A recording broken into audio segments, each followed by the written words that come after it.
আজকে আমি রান্না করব তেলাপিয়া মাছের শস্য বাটা। তো সব থেকে প্রথমে আমি মাছগুলো কেটে নেবো। আগে বড় বড় মাছগুলো কাটা হয়ে গেছে, এখন ছোট মাছগুলো কেটে নিচ্ছি।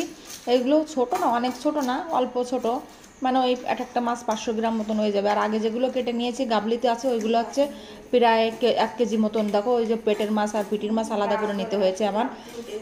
যাই হোক, এখন মাছটাকে ভালো করে পরিষ্কার করে কেটে নিয়ে চলে আসলাম রান্নাঘরে। দেখো রান্নার জন্য সব কিছু নিয়ে নিয়েছি, শসা, কাজু বাদাম, লঙ্কা, তারপরে তোমার পোস্ত, সমস্ত জিনিস নিয়ে আদা দিয়ে দিয়েছি, কাঁচা জিরে, কাঁচা লঙ্কা মিক্সিতে করে বেটে নিয়ে এখন মাছগুলো ভেজে নেবো। আমি মাছগুলো ভেজে নেবো, লবণ হলুদ মেখে নিচ্ছি। লবণ হলুদ মেখে নিয়ে মাছগুলো এখন ভেজে নেবো।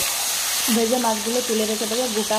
তারপরে দিয়ে দেবো কড়াইতে গোটা জিরে, তেজপাতা আর 1 চিকেন শুকনো লঙ্কা ফোড়ঙে দিয়ে দেবো, আর কালা জিরে সঙ্গে দিয়ে ফোড়ঙে দিয়ে এখন শস্য বাটাটা ঢেলে দেবো। ওই কাজু বাদাম টাদাম দিয়ে যে শস্যটা বেটেছিলাম ওটা ঢেলে দেবো। তারপরে দিয়ে দেবো একটু গোলমরিচের গুঁড়ো, একটু লবণের গুঁড়ো, একটু লঙ্কার গুঁড়ো, একটু ধনের গুঁড়ো দিয়ে ভালো করে কষিয়ে নিয়ে তারপরে ওই মিক্সির ডাব্বাটা ধুয়েই জলগুলো দিয়ে দিয়েছি। এখন জল দিয়ে ঢেলে দিয়ে মাছগুলো দিয়ে কয়েক টুকরো কাঁচা লঙ্কা দিয়ে সরষের তেল দিয়ে নামিয়ে দেবো। একটু ধনেপাতা কুচি দেবো, একটু গরম মশলা গুঁড়ো দেবো, দিয়ে নামিয়ে দেবো।